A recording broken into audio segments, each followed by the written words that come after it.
ইসলাম সবচাইতে বেশি প্রথম লেনদেনের ক্ষেত্রে যে গুরুত্বটা দেয় সেটা হচ্ছে আমরা দৈনন্দিন জীবনে যেই কাজটা সবচাইতে বেশি করি সেটা হচ্ছে কেনা বেচা, তাই না? ক্রয় বিক্রয় আমরা সবচাইতে বেশি করি। এমন একদিন যায় না যে আমরা আমাদের জীবনে বেচা কিনা করি না। একজন মুমিনের সবচাইতে বেশি প্রয়োজন হচ্ছে বেচা কিনায় স্বচ্ছতা অবলম্বন করা।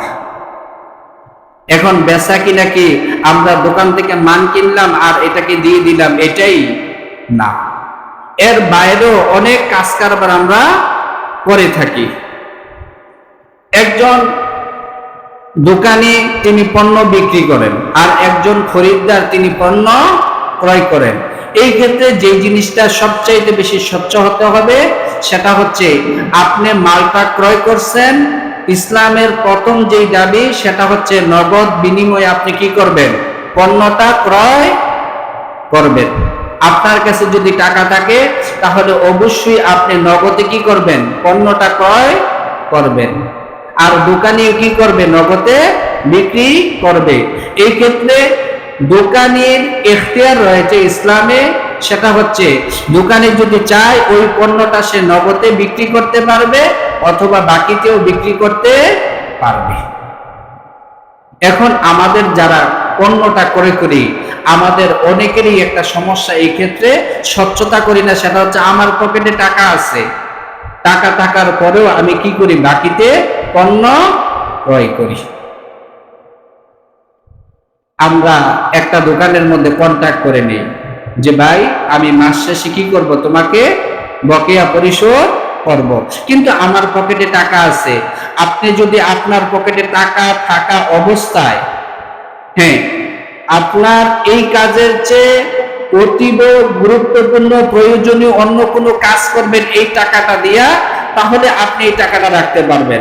কিন্তু অযথা আপনার পকেটে টাকাটা ফালাইয়া দোকানিকে 1 মাস অপেক্ষা করা, এটা কিন্তু জুলুমের পর্যায়ে চলে যায়। আমরা সকলে বলি নাউজুবিল্লাহ। তাহলে ইসলামের যে বেচা কিনা, এই বেচা কিনার মূল নীতি হচ্ছে আপনি নগদে কি করবেন, ক্রয় বিক্রয় করবেন। একজন ব্যক্তি নিহায়েত কি করছে, সে অভাবের মধ্যে পড়ে গেছে, তার হাতে টাকা নাই, মাস শেষে টাকা আসবে, ওই ব্যক্তির কাছে একজন দোকানে বাকিতে বিক্রি করতে পারবে। কিন্তু মাস শেষে সর্বপ্রথম যে জিনিসটা করতে হবে সেটা হচ্ছে ওই দোকানের টাকাটা আপনি আগে পরিশোধ করতে হবে। কিন্তু দেখা যায় মাসের পর মাস, বছরের পর বছর একজন দোকানদার তিনি ব্যবসা দিয়ে এতই ঠেকা ঠেকছেন যে আমরা ওই দোকানের অধিকার সম্পর্কে মোটেও সচেতন না। পরিশেষে বাধ্য হয়ে সে প্রতিশোধের মাধ্যমে, হালখাতার মাধ্যমে সে টাকাটা আদায় করা লাগে।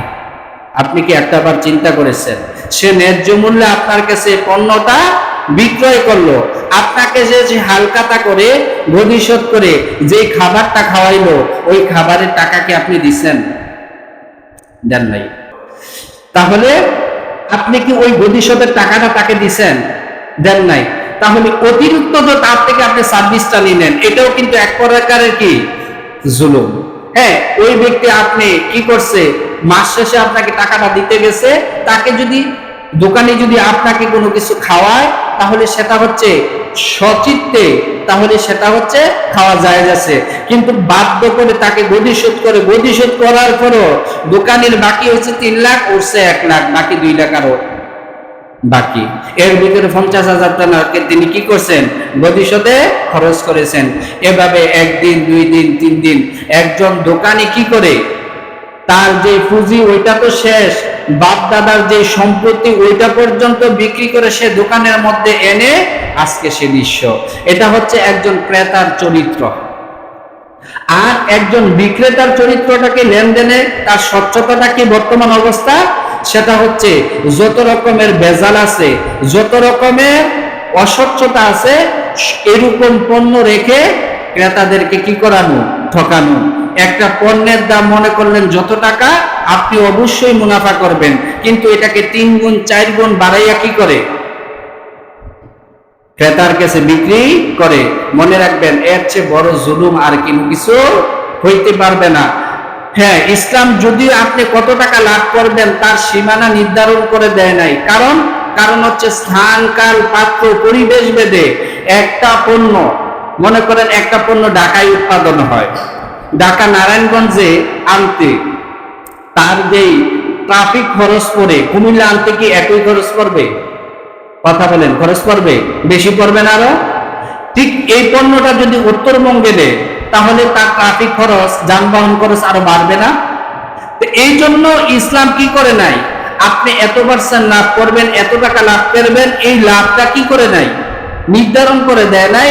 যেহেতু স্থান, কাল, পাত্র বেজে একদম দোকানি তার যে খরচটা পড়ে সহনীয় পর্যায়ে, যাতে করে ওই অঞ্চলের মানুষ শোষিত না হয়, নির্যাতিত না হয়, এই জন্য কি করবে, সে তার ইনসাফ অনুযায়ী একটা দ্রব্যের মূল্য নির্ধারণ করবে আর এই অনুযায়ী বিক্রি করবে। অবশ্যই ওই দ্রব্যের ভিতরে যদি কোনো দোষ থাকে, মনে করলেন এই দ্রব্যটা একদিক দিয়ে ছিঁড়া, এই দ্রব্যটা একদিক দিয়ে কি পচা, তাহলে এটা তাকে বলে দিয়ে তারপরে কি করতে হবে, তার কাছে পণ্যটা বিক্রি করতে হবে। এটাকে গোপন রেখে যদি একজন ক্রেতাকে ঠকানো হয়, তাহলে কাল কিয়ামতের ময়দানে অবশ্যই ওই দোকানি আল্লাহর সামনে কি করতে হবে, কঠিন জবাবদিহিতার মুখোমুখি হতে হবে। তাহলে সর্বশেষ মোলাক্ষাত যে কথাটা, সেটা হচ্ছে একজন ক্রেতা যেমন তার পণ্য ক্রয়ের ক্ষেত্রে স্বচ্ছতা অবলম্বন করবে, একজন বিক্রেতাও মালটাকে বেচার ক্ষেত্রে অবশ্যই স্বচ্ছতা অবলম্বন করবে। আর যদি এমনটা করতে পারে, তাহলে আল্লাহ রাসূল বলছেন ওই ব্যবসায়ী কাল কিয়ামতের ময়দানে আমার সাথে জান্নাতে যাবে। বলুন সুবহানাল্লাহ, বলুন আলহামদুলিল্লাহ।